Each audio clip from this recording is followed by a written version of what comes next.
हुकूमत को यह हिदायत की गई थी कि मुज़ाकरात की तरफ जाएं, कोई एक तारीख आप लोग आपस में बैठकर तय कर लें। अब 27 को क्या होगा अजहर साहब? 27 तारीख की जो हेयरिंग है वो 2-3 तरह से बड़ी अहम है।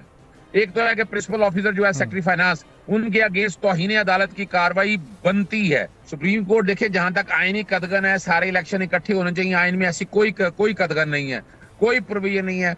राणा सनाउल्लाह ने कहा, मैंने बकायदा चैलेंज किया, मैंने कहा बताएं कौन सी ऐसी प्रोविजन है जो सारे इलेक्शन एक कराने की बात करती है। अगर कंटेम्प्ट की कार्रवाई किसी भी हुकूमती फर्द के खिलाफ होती है तो ये उल्टी गिनती शुरू हो जाएगी, ये फिर नुक्ता आगाज होगा समझें हुकूमत के काउंटडाउन का। सुप्रीम कोर्ट ने जो अपना लास्ट ऑर्डर दिया है उसके अंदर आर्टिकल 189 और आर्टिकल 190 जो है उसका हवाला पहली मर्तबा दिया है। ख़ास तौर पर आर्टिकल 190 जो ये कहता है अगर सुप्रीम कोर्ट इसको नाफिज कर देती है तो फिर all executive and judicial authorities shall act in aid of Supreme Court. Supreme Court के पास ये इख्तियार आ जाएगा कि वो वज़ीर आज़म के तमाम जो इख्तियारात हैं वो अपनी डायरेक्ट कंट्रोल में ले सकती हैं, डायरेक्ट कमांड में ले सकती हैं। सब्सक्राइब करें और बेल दबाएं ताकि कोई खबर रह न जाए।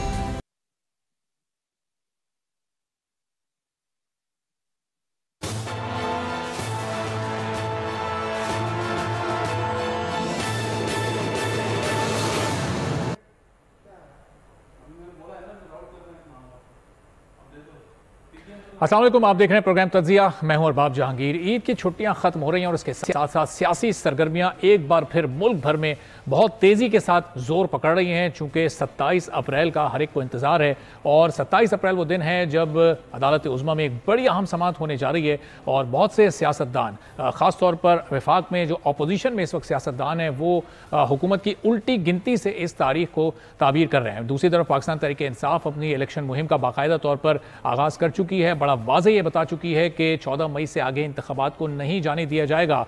और आज तमाम दिन ये खबरें भी गर्दिश करती रहीं कि वज़ीर आज़म एतमाद का वोट लेने 27 अप्रैल को जा रहे हैं। और अब से कुछ देर कबल मरियम औरंगज़ेब ने एक ट्वीट किया कि खबरें गर्दिश नहीं कर रही, लेकिन अभी इसकी कन्फर्मेशन इस हवाले से होना बाकी है कि मुशावरत ज़रूर हुई है इस सिलसिले में और नवाज़ शरीफ से मुशावरत की गई है। और अब ये ऑप्शन कानूनी तौर पर हुकूमत के लिए कैसा है और क्या इस सूरत हाल में इसको अप्लाई किया जा सकता है या नहीं, इन तमाम मामलात पर गुफ्तगू करते हैं। और फिर अभी कुछ देर पहले आसिफ अली जरदारी साहब का एक बड़ा इंपॉर्टेंट बयान भी आज सामने आया जिसमें उन्होंने कहा कि ये हमारी हुकूमत नहीं है, हम इसमें सिर्फ शरीक हैं। बहुत सारी अहम मिनिस्ट्रीज़ हैं जिनकी परफॉर्मेंस से मुतालिक हमसे ना पूछा जाए और ना ही इसका मलबा हम पर डाला जाए। तो इस बयान की जो टाइमिंग है वो कितनी इंपॉर्टेंट है। मेहमानों का आपसे तारुफ कराते हैं, फिर गुफ्तगू का आगाज़ करते हैं। अज़हर सिद्दीक साहब माहिर कानून हैं, हमारे साथ मौजूद हैं, और फ़खरुर रहमान साहब सीनियर तज्ज़ियाकार हैं, हमारे साथ मौजूद हैं। आप दोनों को प्रोग्राम में वेलकम करता हूँ। मैं अज़हर साहब, ये सबसे पहले तो जो 27 अप्रैल का सब इंतज़ार कर रहे हैं, सर होने क्या वाला है? जो ईद की छुट्टियों से पहले एक आखिरी समाअत हुई थी जो 4 बजे बाद में जिसकी समाअत होनी थी, फिर वो हो नहीं सकी, 1-1.5 घंटे बाद उस समाअत को मुलतवी कर दिया गया। हुकूमत को ये हिदायत की गई थी कि मुज़ाकरात की तरफ जाएं, कोई एक तारीख आप लोग आपस में बैठकर तय कर लें। अब 27 को क्या होगा अज़हर साहब? बहुत शुक्रिया जी। देखिए, इमरान खान साहब ने एक बात तो बड़ी क्लियर कर दी है कि मुज़ाकरात के नाम पर पहले भी बेवकूफ़ बनाया गया। जैसे वहाँ जनरल कमर जावेद बाजवा का नाम लिया जा रहा है कि इलेक्शन मुलतवी करने या ऐसी बातों के हवाले से बात की, हालांकि वो बात बड़ी वाज़ेह तौर पर बड़ी साफ बात थी। वो क्या था कि तो ये कहते रहे कि दोनों असेंबलियाँ तहलील कर दें आप तो हम इलेक्शन करवा देंगे। तो इमरान खान साहब ने कहा ये दोनों असेंबलियाँ तहलील कर दी। वो जनरल कमर जावेद बाजवा के बारे में ऐसे ही ये बात करना शुरू कर दी, भाई वो हकायक के ऊपर बात है। तो अब भी उन्हें समझ आ गई है इमरान खान साहब को कि ये सिर्फ और सिर्फ वक्त टाइम ले रहे हैं, यानी ये वक्त ले रहे हैं। इनका मकसद ये नहीं है कि ये आज और सीरियस कब होंगे जब, और ये मैं पहले भी कह चुका हूँ कि ये मई के महीने में असेंबलियाँ तहलील कर दें और नेशनल असेंबली और सूबाई असेंबली, फिर पॉसिबिलिटी है। वरना उसके अलावा इनकी जुबानी बातों पर इसलिए नहीं जाना है कि 2-3 बड़े सीरियस इशू हैं। एक तो आर्टिकल 224 के तहत 90 दिन के अंदर इलेक्शन करवाने हैं और वो इलेक्शन के हवाले से डेट दी जा चुकी है। और सुप्रीम कोर्ट ने 20 अप्रैल को जो हुक्म दिया है, जो खास तौर पर ये इनके आपस में नेगोशिएशन चल रही थी, उसमें बड़ी वजाहत के साथ सुप्रीम कोर्ट ने आर्टिकल 189 और आर्टिकल 190 इन्वोक कर दिया है। वो कह दिया है आर्टिकल 189 क्या है कि सुप्रीम कोर्ट के फैसले हर एक पे पाबंदी है, और आर्टिकल 190 है all executive through court Pakistan to act in aid of Supreme Court. अब जो 27 तारीख की जो हेयरिंग है वो 2-3 तरह से बड़ी अहम है। एक तो है कि प्रिंसिपल ऑफिसर जो है सेक्रेटरी फाइनेंस, उनके अगेंस्ट तौहीन अदालत की कार्रवाई बनती है। और सिर्फ यही नहीं है, वो स्टेट बैंक ने तो पैसे अपने ट्रांसफर कर दिए हैं, लेकिन जब तक वो पैसे अकाउंट में ट्रांसफर नहीं होते हैं इलेक्शन कमीशन पाकिस्तान के। और तीसरा जो है वो सेक्रेटरी डिफेंस के हवाले से भी बात भी, और इलेक्शन कमीशन का रोल भी बड़ा अहम है। इलेक्शन कमीशन ने अभी तक आइन के आर्टिकल 220 का इस्तेमाल ही नहीं किया, हालांकि जो 190 आर्टिकल के तहत इख्तियार दिए गए हैं उससे मिलते जुलते इख्तियार इलेक्शन कमीशन को भी दिए गए हैं। अब जो 27 की हियरिंग है, 27 की हियरिंग में मैं 3 चीजें देख रहा हूँ। एक तो मैं तौहीन अदालत की कार्रवाई में देख रहा हूँ, बाकी ये फिर लटकाने की कोशिश करेंगे। और आसिफ अली जरदारी साहब भी पहलू तय इसलिए कर गए हैं कि वो ऐसे किसी काम में नहीं आना चाहते। उन्हें भी अंदाजा है कि ये सुप्रीम कोर्ट को डॉज करने की कोशिश करेंगे, कल उनके जिम्मे न लग जाए कि वो इस कोलिशन गवर्नमेंट का हिस्सा, इसलिए उन्होंने कह दिया सारा मलबा टोटल इनके ऊपर डाल दिया। कलामी की माजरत, लेकिन आप ये कह रहे हैं कि ये हुकूमत तो करना चाह रही है, वो उसको खींचना चाहेंगे, प्रोलॉन्ग करना चाहेंगे, तो अदालत कोई एक टाइम फ्रेम भी तो तय कर सकती है ना इन मुज़ाकरात का, कि मुज़ाकरात आपको इतने दिन में या इतने हफ्ते में कंप्लीट करने और फिर किसी एक नुक्ते पर मुत्तफिक होना या पहुंचना है। देखिए, सुप्रीम कोर्ट ने पूरा मौका दे रही है। सुप्रीम कोर्ट देखिए, जहां तक आईनी कदगन है, सारे इलेक्शन इकट्ठे होने चाहिए, आइन में ऐसी कोई कदगन नहीं है, कोई प्रोविजन नहीं है। राणा सनाउल्लाह ने कहा, मैंने बकायदा चैलेंज किया, मैंने कहा बताएं कौन सी ऐसी प्रोविजन है जो सारे इलेक्शन एक कराने की बात करती है। Section 69 of the election act कर रहा है single poll of an assembly mean provincial और नेशनल असेंबली, तो ऐसी कोई कदगन नहीं है। लेकिन सुप्रीम कोर्ट ने, चूंकि सियासी जमातें सारी कह रही हैं कि इलेक्शन इकट्ठे हैं, तो वो आप यूं कह सकते हैं नब्ज भी चेक की जा रही है उनका, वो देखा भी जा रहा है कि वाकई अगर ये सियासी जमातें ये चाह रही हैं, वरना फिर दूसरा जो काम खतरनाक है, सिर्फ इस हद तक नहीं है कंटेम्प्ट की प्रोसीडिंग, इसमें कंटेम्प्ट की प्रोसीडिंग जो है आपका वजीर आजम के ऊपर, आपके वजीर खजाना के ऊपर, तमाम काबीना के जो अफराद हैं उनके ऊपर हो सकती है। और फिर जो रेजोल्यूशन पास की, जिसमें अब ये अभी जो कह रहे हैं ना एतमाद का वोट लेने के लिए, वो मैं शेख रशीद साहब की तरफ से एक बाकायदा पिटीशन तैयार कर रहा हूँ सदर पाकिस्तान को, आइन के आर्टिकल 91 सब आर्टिकल 7 के तहत वजीर आजम के एतमाद का वोट, वो इसलिए एतमाद का वोट लेने की बात हो रही है कि मनी बिल जो है पास ना कर सके। इलेक्शन करवाने के लिए एक मनी बिल उन्होंने जनरेट किया, वो जनरेट करके नेशनल असेंबली ने वो पास ही नहीं किया, जिसका मतलब अक्सरियत इनके पास नहीं है। जब अक्सरियत इनके पास नहीं है तो इनका हुकूमत करने का इख्तियार कोई नहीं है। तो ये वो मल्टीपल चीजें हैं जो कोर्ट के सामने आ गई हैं। और मैं तो समझता हूं कि इस वक्त जो मौजूदा हुकूमत है, ना सिर्फ अपनी मेजोरिटी खो बैठी है, बल्कि उसके अलावा जो विल है, जो कॉन्स्टिट्यूशन प्रोविजंस की जो बाइंडिंग फोर्स है, वो भी सारी खत्म कर चुकी है। और इनके पास इतना वक्त नहीं है कि ये बैठकर इन चीजों को देख सकें। और ये एक बात हमें समझने वाली बात है साहब, ये एतमाद के वोट वाला जो मामला है, ये एक सवाल मैं आपकी तरफ लेकर भी प्रोग्राम में आगे चलकर आऊंगा भी, लेकिन पहले जरा अपने नाज़रीन के लिए बड़ा वाज़े कर दूं कि मरियम औरंगजेब साहिबा यानी हुकूमत का जो मौक़िफ़ इस सिलसिले में सामने आया है, तो उन्होंने तरदीद किया और उनका ये बड़ा वाज़े कहना है कि कोई मुशावरत नहीं हो रही और इस सिलसिले में कहीं कोई लाहेअमल नहीं तय किया जा रहा, यानी ये अंडर कंसिडरेशन अभी है ही नहीं। तो ये हुकूमत का मौक़िफ़ मैंने कहा कि सामने रख दूं अपने नाज़रीन के। फिर ज़रा फ़खर साहब से भी ये सवाल करते हैं। फ़खर साहब, ये क्या वाकई 27 अप्रैल से कुछ अगर कंटेम्प्ट की कार्रवाई किसी भी हुकूमती फ़र्द के खिलाफ होती है तो ये उल्टी गिनती शुरू हो जाएगी, ये फिर नुक्ता आगाज़ होगा समझें हुकूमत के काउंटडाउन का?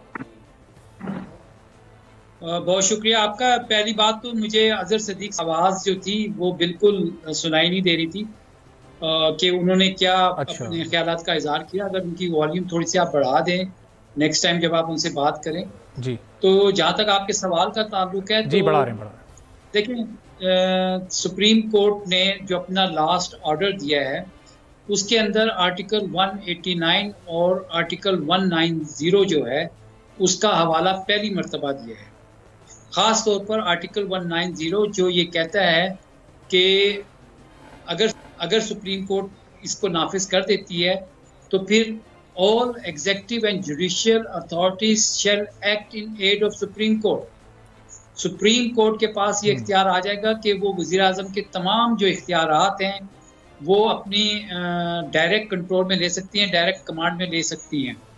एक चीज़, सुप्रीम कोर्ट के अब तक के जो आर्डर आए हैं उसमें सुप्रीम कोर्ट वाज़े तौर पर हुकूमत को ये बात कह चुकी है कि बज़ाहिर वफाकी हुकूमत ने डिसओबीडियंस अदालती फैसले की है, यानी कि नाफरमानी की है, हुक्म अदूली की है। दूसरा,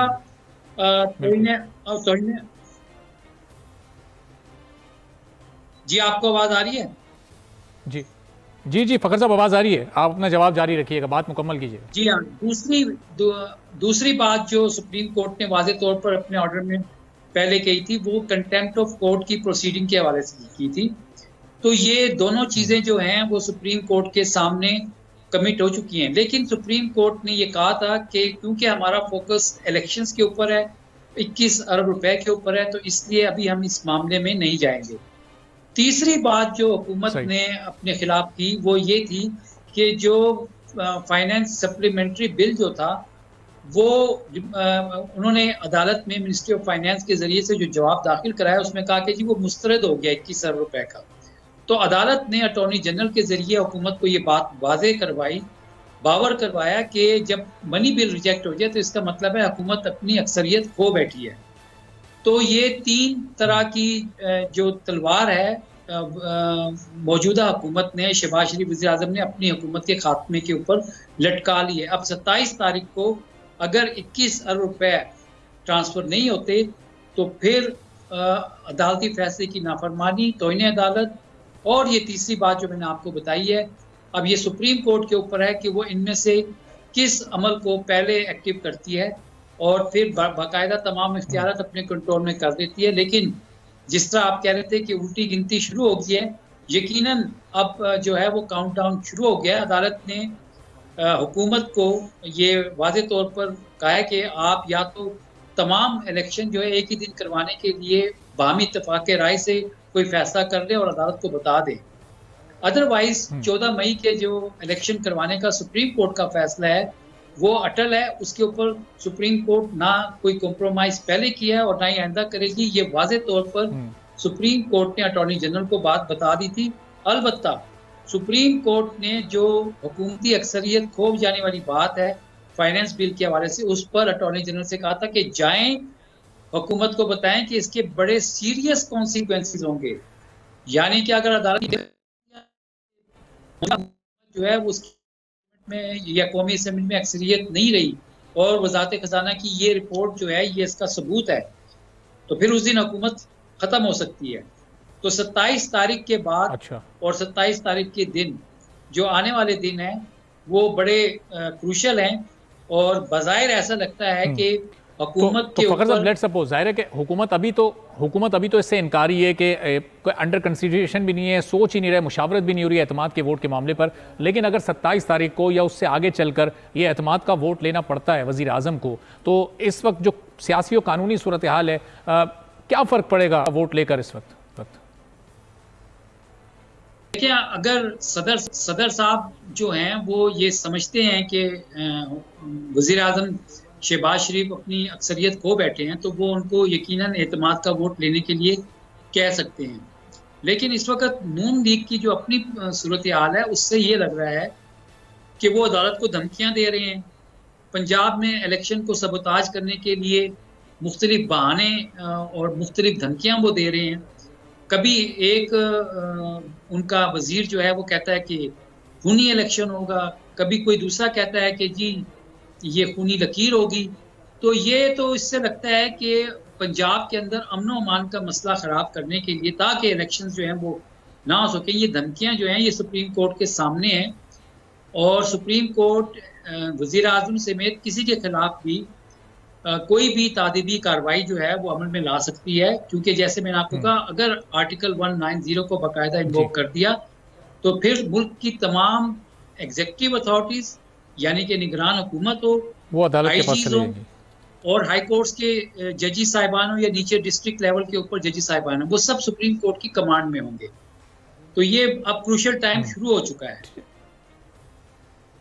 तो फ़खर साहब अब यही सवाल ज़रा अज़हर साहब के सामने में रखता हूँ। अज़हर साहब, ये अगर एतमाद का वोट लेने की ज़रूरत इस वक्त पड़ती है वज़ीर आज़म को, तो अपने में बिलफर्ज कामयाब भी हो जाते हैं तो ये अदालत को एक मैसेज होगा कि देखें जी हमारी अक्सरियत अभी भी बाकी है और हम पर आप इस तरह से कोई हुक्म आप नहीं दे सकते हमारे खिलाफ। अच्छा, अगर वो वोट ले देते हैं तो फिर तमाम की तमाम सियासी जमातें जो है ना वो अदालती हुक्मतूली के जिम्मेदार हो जाएंगी। यानी ये स्टेज के ऊपर एतमाद का वोट लेने के लिए आपको पता है कि वो जो करारदाद भी इन्होंने पास की थी उसमें तमाम लोग वो क्यों दस्तखत नहीं, उन्हें पता कल कंडेम्प्ट की प्रोसीडिंग अगर शुरू हुई, जिसने दस्तखत किए हैं, जो इस सारे अमल में साथ शामिल रहा है, वो सारे के सारे नायल हो सकते हैं और ये बहुत बड़ा क्राइसिस आ सकता है। तो मैं नहीं समझता कि स्टेज के ऊपर यानी अजहर साहब इसमें एमक्यूएम के लोग भी शामिल होंगे, मौलाना साहब की पार्टी के भी, और जितनी भी हुकूमत की इत्तेहादी जमातें, सबकी पूरी पीडीएम की बात कर रहे हैं आप? जी बिल्कुल पूर्ण देखना है, उनको 172 वोट पूरे करने पड़ेंगे ना इस सारे काम के लिए। एतमाद का वोट लेने के हवाले से याद रखिएगा, वो एतमाद का वोट के लिए एक पूरे 172 पूरे वोट करने होंगे, और 172 वोट इनके पास नहीं होंगे, ये मैं वक्त से पहले बता देता हूं। और लेट्स डेविल्स एडवोकेट, ये खुद भी कोशिश ऐसी करेंगे कि मौजूदा हालात में ऐसा करके जनाब ये जी अपना वजीर आजम जो है वो एतमाद का वोट नहीं ले सका, हम नया इलेक्शन कराएंगे, नया वजीर ले, यानी ये भी कोशिश वो कर सकते हैं। लेकिन मैं जो बात कहना चाह रहा हूं कि पार्टीज के अंदर जो मेरी इतलात है कि वो उनमें से कई ऐसे लोग जो हैं वो समझते हैं कि ये एक टाइम ऐसा है कि अगर शहबाज शरीफ को एतमाद का वोट लेने का कहा गया तो वो साइड ट्रैक हो जाएंगे और शहबाज शरीफ नहीं ले सकेंगे, और वो अपने आप को इस सारे प्रोसेस के अंदर साबित करेंगे कि हम ऐसी इस तरह की किसी मूव का हिस्सा नहीं है। तो जब तक वो 100% श्योरिटी नहीं हो जाती है वो एतमाद के वोट की तरफ नहीं जाएंगे। लेकिन अगर जैसे मैंने अभी आपको कहा कि शेख रशीद साहब की तरफ से मैं बाकायदा पिटीशन मुकम्मल कर लिया है, जो आर्टिकल आइन के आर्टिकल 91 सब आर्टिकल 7 3 वजूहात हैं। एक तो आर्टिकल 72, 73 और 74 को सामने रखते हैं, आर्टिकल 84 जो सप्लीमेंट्री ग्रांट की बात कर रही है, और यहाँ इन्होंने जो सबसे बड़ी हमाकत की है, सप्लीमेंट्री ग्रांट पहले खर्च की जाती है और बाद में एनुअल बजट स्टेटमेंट में पेश की जाती है, और ये हमेशा अरसा दराज से होता है। अब ये जो कि इन्होंने जानबूझ के ऐसा किया है, बदनीति का एलिमेंट शामिल है। यानी आप एक कॉन्स्टिट्यूशनल ऑब्लिगेशन है कि इलेक्शन कराना है, इलेक्शन कराने के लिए पैसे देने, इसके अलावा वफाकी हुकूमत के जो बढ़के मारे हैं ना कि हम इलेक्शन ही, उनका ताल्लुक ही कोई नहीं है। क्योंकि इसीलिए तो निगरान गवर्नमेंट का सेटअप कॉन्सेप्ट दिया गया कि ये सारे के सारे जो इलेक्शन करवाना है। आपको चूंकि मुकम्मल यकीन है कि एतमाद के वोट के लिए लोग कुछ आगे पीछे हो जाएंगे, तो ये इशारतन ही आप बता सकते हैं कौन सी जमात के लोग होंगे, कौन से ऐसे सियासतदान हैं जो फिर, कौन से ऐसे इत्तेहादी जो हुकूमत का साथ इस अहम मौके पर छोड़ जाएंगे? अच्छा, देयर इज एवरी पॉसिबिलिटी। मेरे तक तो इतलात है कि पाकिस्तान पीपल्स पार्टी में से भी कुछ लोग छुट्टी कर जाएंगे या नहीं पहुंचेंगे। इस तरह एमक्यूएम के बारे में मैं सुन रहा हूँ। बाकी दो तीन और लोग भी हैं, मुनासिब नहीं है स्टेज के ऊपर ऐसा बताना, लेकिन ये मैं आपको बड़ी यानी जो मेरे जराए हैं मैंने उन जराओं से कंफर्म कर रहा हूँ। इसीलिए देखे ना, पहले फैसला इन्होंने किया कि एतमाद का वोट लेना है। मरियम औरंगजेब इसलिए मैदान में अब आई है कि ये तो काम गड़बड़ हो गया कि ये अगर एतमाद का वोट नहीं ले सकते तो सारी की सारी, यानी अगर एतमाद का वोट नहीं लेते हैं तो शहबाज शरीफ और काबीना सारी घर जाएगी, और स्टेज के ऊपर वो इस तरह का रिस्क ले नहीं सकते हैं। अच्छा, तो चूंकि चंद सेकंड के बाद ब्रेक लेना है, तो जरा ब्रेक के बाद आपसे मजीद गुफ्तगू होती है। ये सवाल मैं ब्रेक से पहले जरा चाह रहा हूं कि फखर साहब का भी मौक़िफ़ इस पर आ जाए। तो फखर साहब, अजहर सिद्दीक साहब की बात से आप भी एग्री करते हैं कि ये लोग फिर, और जरदारी साहब का ज़ाहिर है आज बयान भी, जिस पर हम आगे चलकर बात भी करेंगे, ये इसी वक्त की मुनासबत से है कि अब लोग आगे पीछे होने का कुछ सोच रहे हैं? जी बिल्कुल, ये बात बिल्कुल तय है। और जो आसिफ अली जरदारी साहब का बयान है कि हमारा हुकूमत से कोई ताल्लुक नहीं है, तो ये बिल्कुल ऐसे ही है कि वो पहाड़ी की चोटी के बिल्कुल नहज पर उनको लाकर खड़ा कर दिया शहबाज शरीफ साहब को, और अब वो धक्का देने चाह रहे हैं कि भाई अब आपका जो भी मुस्तकबिल हो, हमें उससे कोई गर्ज नहीं है। और नून लीग के अंदर बहुत सारे लोग जो हैं वो बहुत ज़्यादा नालायक हैं, उनकी सियासत का जो मुस्तकबिल है वो दाव पर लग चुका है। तो एतमाद का वोट लेना ने इस वक्त हुकूमत की उल्टी गिनती मेरे ख्याल में शुरू हो चुकी है। मैंने आपको ये वाज़ेह तौर पर कहा कि आर्टिकल 6 की भी तलवार लटकी हुई है, तौहीन अदालत की भी लटकी हुई है, और वजारत खजाना की जो रिपोर्ट है वो तो हुकूमत ने अपने पाँव पर खुद कुल्हाड़ी मार ली है। तो बचने का कोई चांस मुझे नजर नहीं आ रहा। सही, तो कानूनी एतबार से तो कहीं बचने का चांस नज़र नहीं आ रहा। अब ज़रा एक ब्रेक के बाद हम थोड़ा सा सियासी पहलुओं पर भी बात करेंगे कि अगर 14 मई को ये इलेक्शन होते हैं तो फिर ज़ाहिर है कि सारी पीडीएम की जमातें बोलेंगी कि हम तो इस कानूनी कार्रवाई में, अदालती कार्रवाई में मसरूफ़ थे, हमें तो इलेक्शन कैंपेन का मौका ही नहीं मिला। क्या ये जवाब काबिल कबूल होगा आवाम के लिए? एक ब्रेक के बाद इस पर मज़ीद बात करेंगे।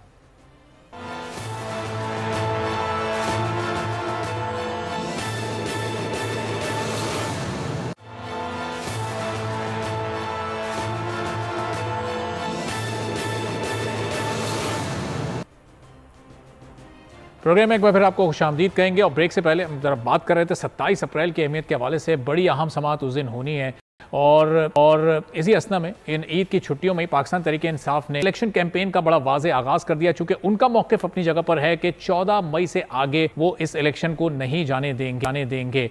और अब ज़ाहिर है कि इस वक्त मुस्लिम लीग नून हो, पीपल्स पार्टी हो, दीगर जो भी जमातें हैं वो इस वक्त इलेक्शन कैंपेन उस तरीके से नहीं कर रही। तो अब क्या यही जवाज़ वो अगर इलेक्शन में जाते हैं, जाना पड़ता है और फिर मतलूबा नताइज हासिल नहीं कर पाते तो फिर यही आवाम के सामने वो जवाज़ रखेंगे कि हमें कैंपेन का मौका नहीं मिला, हमें लेवल प्लेइंग फील्ड नहीं मिली। ये सवाल ज़रा दोनों अपने पैनलिस्ट के सामने रखते हैं। तो अजहर सिद्दीक साहब, फिर आपको लगता है कि इस वक्त ज़ाय कर रही है जो पंजाब में अपोजिशन जमातें थीं, ज़ाहिर है उसमें मुस्लिम लीग नून और पीडीएम की तमाम जमातें, और फिर इलेक्शन सर पे आ जाएंगे तो ये कहेंगे हमें कैंपेन का मौका नहीं मिला, थोड़ी आगे बढ़ाई जाए तारीख?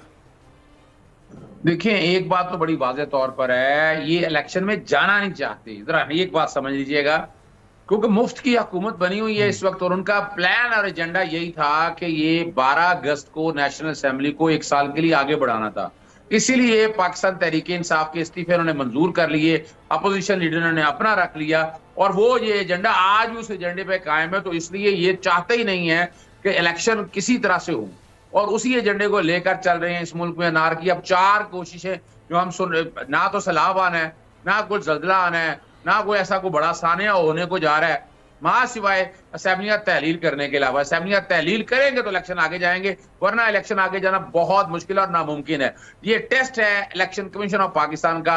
इलेक्शन कमीशन ऑफ पाकिस्तान के करीब के लोग जो है ना, एक अजीब सी र्यूमर फैलाई हुई है कि वो इस्तीफे दे देंगे। अच्छा चले फर्ज करें, मान ले कि पांचों के इस्तीफा दे देते हैं, तो अगर इस्तीफा दे दें आप तो क्या इलेक्शन नहीं होंगे? बिल्कुल इलेक्शन होंगे। उसके लिए एक्टिंग जो है बाकायदा लगाया जा सकता है और डिपेंड, और ये हमारी कोर्टें भी लगा सकती हैं ताकि इलेक्शन के जो कॉन्स्टिट्यूशनल लिमिटेशंस हैं वो पूरी हो सके और सूबाई इलेक्शन कमीशन अपनी जगह पर काम कर रहे होंगे। तो ये भी साथ साथ साइड बाय साइड वो एजेंडा लेकर चल रहे हैं। इस वक्त डू और डाई की पोजीशन यहाँ पर मौजूद है और यहाँ पर सबसे जो बड़ी बात, यानी सिर्फ एक ये एंगल नहीं है, एक और एंगल पे भी काम हो रहा है। चेयरमैन, आपके प्रोग्राम में मैं बता देता हूँ, चेयरमैन नादरा जो है तारिक मलिक साहब को भी रिमूव करने के लिए कह दिया, उन पर प्रेशर है कि वो इस्तीफा खुद दे जाए।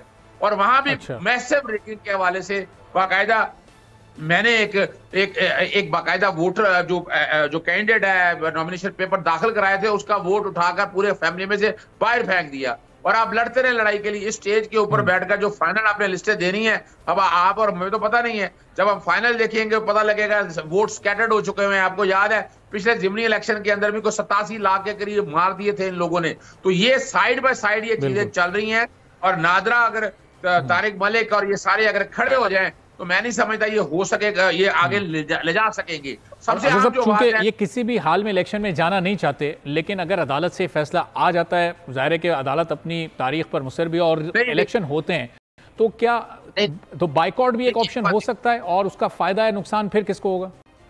देखिए, एक बात तो है कि अब सुप्रीम कोर्ट स्टेज के ऊपर इलेक्शन को कोई भी वजह नहीं है कि आगे इसको एडजर्न कर सकती, मां सिवाय वो एक वजह है। वजह ये है कि नेशनल असेंबली डिसॉल्व हो जाती है, दोनों सूबाई असेंबलियां बलोचिस्तान और सिंध जो है वो डिसॉल्व हो जाती है। फिर हो सकता है पाकिस्तान तहरीक इंसाफ भी एक सेम पेज पे आ जाए, उसी तरह से जैसे मोहतरमा बेनजीर भुट्टो की शहादत हुई थी। तमाम सियासी जमातों ने वो 40 दिन का इलेक्शन जो है वो कबूल कर लिया। अभी पाकिस्तान तहरीक इंसाफ ना इलेक्शन डिले को कबूल करेगी, सिर्फ और सिर्फ वजह ये बने कि आप इकट्ठे इलेक्शन करा लें। और जैसे 25 जुलाई 2018 को इलेक्शन हुए थे तमाम नेशनल असेंबली और सूबाई असेंबलियों के, ये जुलाई से आगे इलेक्शन ले जाना इनके लिए यानी सवाल ही पैदा नहीं होता कि ये आगे इस प्रोसेस को, फिर इनका काम है कि डिले करना। अगर फर्ज करें निगरान सेटअप भी आ जाता है, जिस तरह पंजाब के अंदर निगरान सेटअप ये कंट्रोल कर रहा है, तो वहां वफाक के अंदर भी निगरान ने अपनी मर्जी का लगाना है, अपोजिशन लीडर उनका अपनी मर्जी का मौजूद है। पाकिस्तान तहरीक इंसाफ को अगर आपस में इनकी सुलह सफाई की तरफ बातें जाती है तो पाकिस्तान तहरीक इंसाफ लाजमी जाएगी कि इस्तीफे जो है ना वो सारे वापस लिए जाए, असेंबली के अंदर वो आए, जितने पर्चे दर्ज किए हैं झूठे ये सारे के सारे खत्म हो, लेवल प्ले की फील्ड की तरफ, और इलेक्शन कमीशन एक आजाद और खुद मुख्तार इदारे की तरफ जाए। लेकिन यहाँ एक बात जो अहम है वो ये है कि पाकिस्तान तहरीक इंसाफ को इलेक्शन पंजाब में कराने के लिए मैसिव कैंपेन शुरू कर देनी चाहिए। डोर टू डोर कैंपेन अपनी जगह, बड़े बड़े जलसे करके इलेक्शन का एक माहौल बनाए और इलेक्शन का माहौल। और ये भी याद रखिएगा कि पाकिस्तान तहरीक इंसाफ ये कल से बाकायदा आगाज हो जाएगा मुल्क भर में जलसों का शेड्यूल तो अनाउंस हो चुका है, कल से खान साहब पब्लिक में जा भी रहे हैं, निकल भी रहे हैं और बाकायदा तौर पर इस तहरीक का भी आगाज़ हो जाएगा। आपकी तरफ मैं ज़रा वापस आता हूँ। फ़खर साहब, ये ज़ाहिर अज़हर साहब भी कह रहे हैं कि सिर्फ एक ही सूरत है कि कौमी असम्बली भी तहलील हो, सिंध और बलूचिस्तान की असम्बली भी तहलील हो, जो कि बज़ाहिर मुमकिन नज़र आ नहीं रहा, तब ये इलेक्शन डिले हो सकते हैं। अब नहीं होते डिले, 14 मई को इलेक्शन में PDM हुकूमत जाना भी नहीं चाहती, ऑप्शन क्या रह जाएगा इनके पास? क्या कहीं बाइकआउट का भी कोई ऑप्शन है और उसका कोई सियासी फायदा इनको हो सकता है? देखिए, आप जिस लेवल प्लेइंग फील्ड की बात मौजूदा 13 जमातों की हुकूमत कर रही है, इन्होंने गुज़श्ता 1 साल के अंदर आवाम को क्या दिया? किसी भी सियासी जमात की लेवल प्लेइंग फील्ड इलेक्शंस ही होते हैं।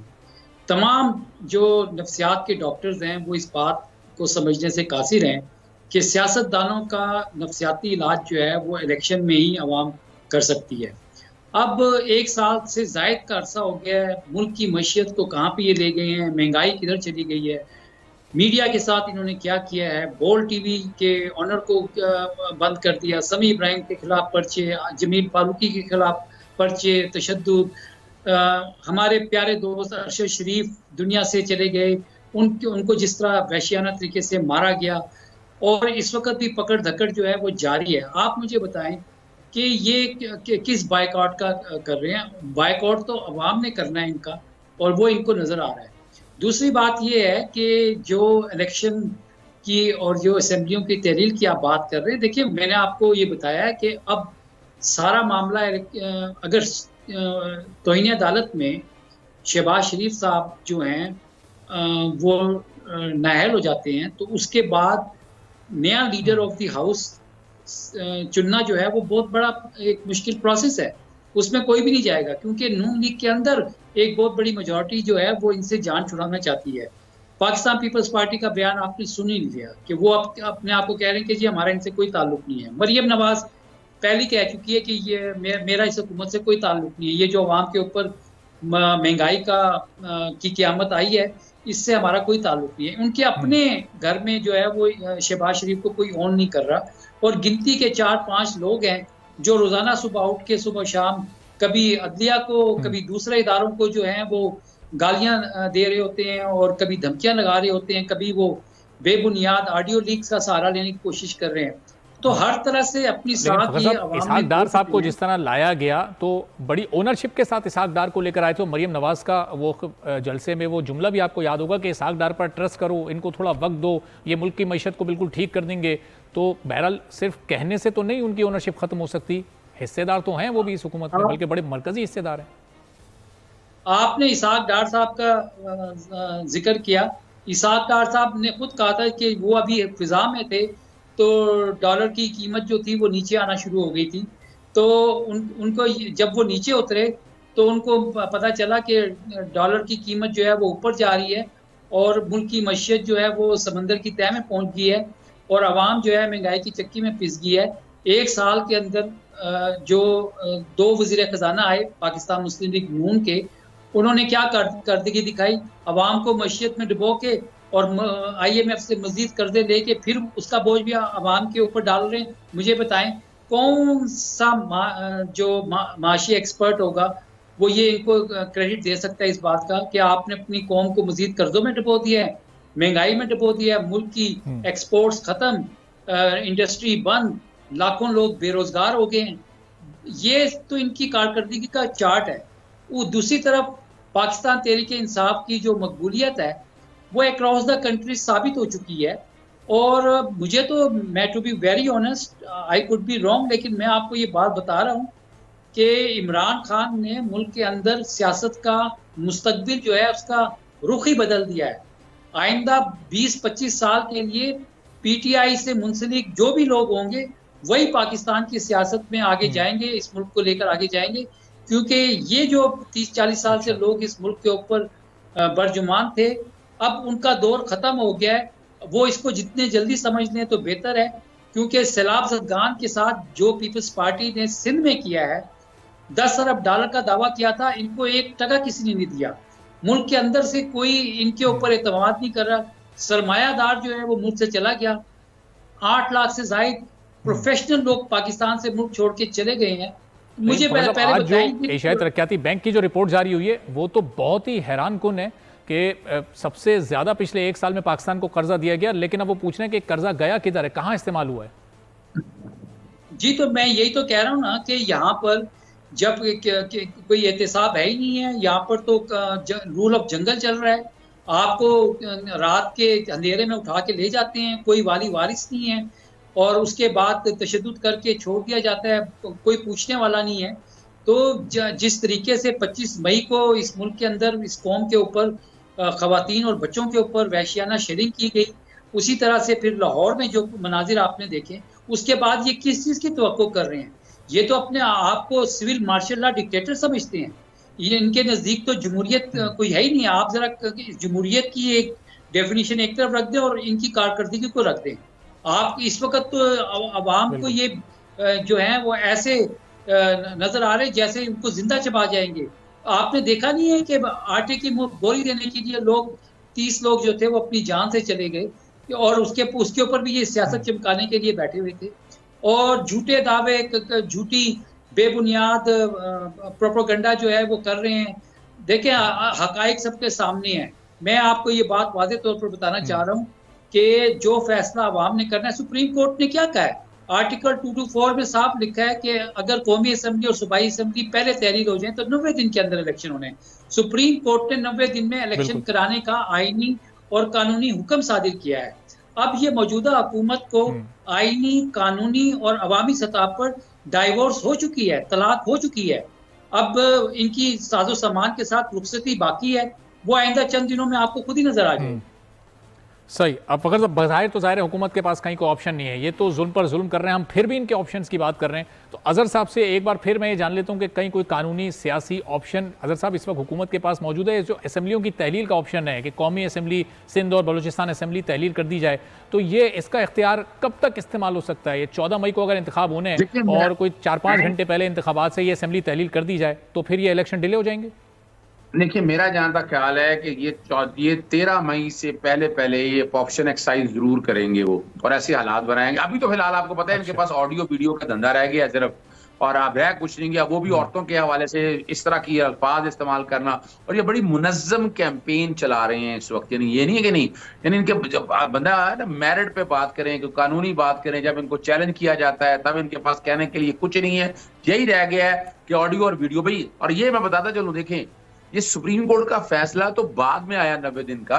लाहौर हाई कोर्ट से 10 फरवरी को हम लोगों ने फैसला लिया था कि जिसमें कहा था कि 90 दिन के अंदर इलेक्शन कराने हैं, और गवर्नर ने इलेक्शन कमीशन ने गवर्नर की मुशावरत के साथ, गवर्नर चूंकि इनके वफाकी हुकूमत के लगाए हुए मुलाजिम है, आपको पता है आजकल गवर्नर भी कोई चपड़ासी भी ओपीएन के भी कैटेगरी हो तो वो गवर्नर लग सकता है, क्योंकि ऐसी कैसा कोई मेरिट तो है नहीं। खैबर पख्तूनख्वा में अगर आप एक तरफ नजर उठाकर देखें, खैबर पख्तूनख्वा क्या क्या बातें बड़ी कर रहे हैं कि जनाब पंजाब में तो खैबर पख्तूनख्वा में भाई आपका गवर्नर नाअहल है, वो आइन तोड़ रहा है। आइन का आर्टिकल 112 और 105 अगर पढ़कर देख लें, उसमें लिखा है कि सबसे पहले आपने पोल डे देनी है। आर्टिकल 105 सब आर्टिकल 3 में पहले आपने पोल डे देनी है, फिर आपने निगरान सेटअप बनाना है। तो वहां तो केबीके के अंदर तो निगरान सेटअप पहले दिन से ही गैर आईनी और गैर कानूनी है, क्योंकि पोल डे नहीं दिया। और मैं तो तकाजा करता हूं इस बात का कि आइन के आर्टिकल 101 सब आर्टिकल 3 के तहत सदर को अपना गवर्नर हटाने का इख्तियार मौजूद है। तो वो एक अलहदा इंटरप्रिटेशन है कि जनाब तैनात करने के लिए मुशावरत करनी पड़ती है, यानी वज़ीर आज़म की मुशावरत पे चल रहा है, लेकिन यहाँ तोड़ रहा है गवर्नर, आइन तोड़ रहा है, और खुल्म खुला आइन तोड़ दिया उसने। और पंजाब के अंदर भी आपको पता है कि यार खैबर पख्तूनख्वा में 90 दिन से ज्यादा जो है ना, ये वक्त पूरा हो चुका है इनका। आइन में कहीं नहीं लिखा कि इसको एक्सटेंड कर सकते हैं। और जिस तरह का रवैया जो, और ये देखिए मैं एक बात बता दूं आपको, एक बात तो बड़ी वजाहत के साथ, चार्टर ऑफ डेमोक्रेसी और बाकी चीजों को अगर उठाकर देखें कि इस मुल्क के साथ कितना खिलवाड़ हो रहा है। ये तय था कि निगरान हुकूमतों ने क्या करना है, ये तय था कि इलेक्शन कमीशन ने साफ शफाफ, आर्टिकल 63 का मकसद ये था कि अगर कोई मुनहरफ होगा तो उसके साथ बदतरीन सलूक होना है। लेकिन आज ये सारा कुछ भूल चुके हैं। अभी भी ये सारे क्राइसिस का सबसे बड़ा अगर कोई जिम्मेदार है वो इलेक्शन कमीशन है, कि इलेक्शन कमीशन ने अपने आइन के इख्तियारात को एक साइड पर रख के एक सियासी जमात को, यानी वो क्या कर रही है, यानी कंटेम्प्ट के अगर इख्तियार दिए थे section 10 of the election act के तहत, तो वो इसलिए दिए थे कि ये लोग आर्टिकल 220 का, अगर जैसे सुप्रीम कोर्ट ने कहा है, इलेक्शन कमीशन नहीं कह सकता कि पैसे फौरी तौर पर दो, और वो ना मानते तो उनके खिलाफ कंटेम्प्ट की प्रोसीडिंग कर सकता था इलेक्शन कमीशन, लेकिन इलेक्शन कमीशन ने कंटेम्प्ट की प्रोसीडिंग कहां शुरू की? वो एनर्जी जाहिर की इमरान खान ने मेरे बारे में क्यों कह दिया, पाकिस्तान तहरीक इंसाफ ने अब चूंकि 90 दिन पंजाब के निगरान सेटअप के मुकम्मल हो चुके, तो ये भी इलेक्शन कमीशन का इख्तियार है कि अब उस निगरान सेटअप को तौसीह दे या फिर उसको खत्म कर दे? ये शेख रशीद साहब की तरफ से मैंने बड़ी डिटेल में रिप्रेजेंटेशन लिखी है और उसमें ये सारे सवाल उठाए हैं।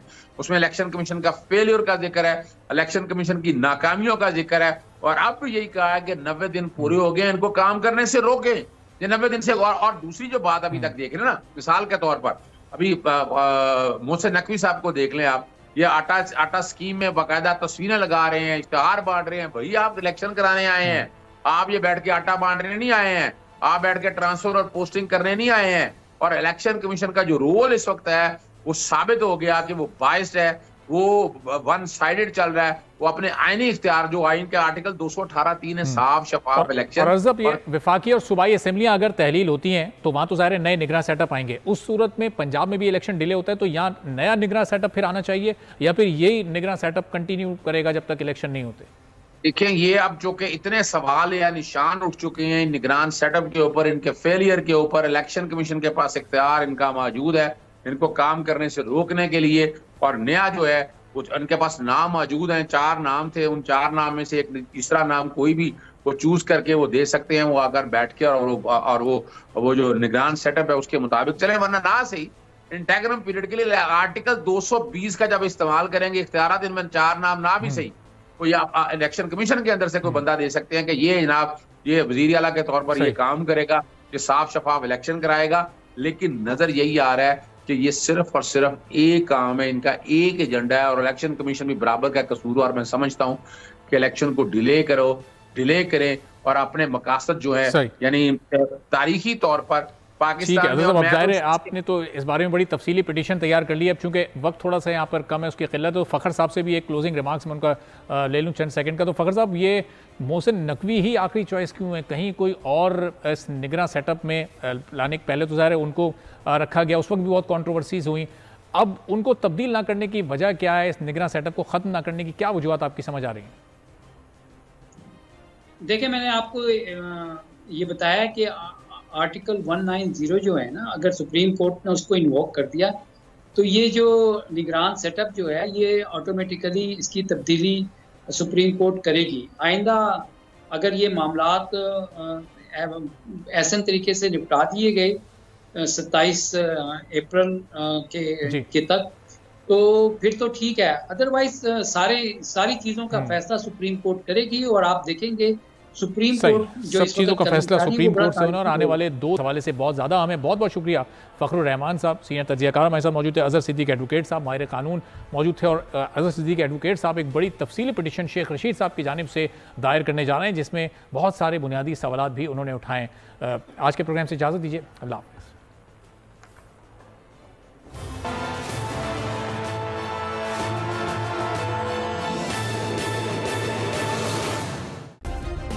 सब्सक्राइब करें और बेल दबाएं ताकि कोई खबर रह न जाए।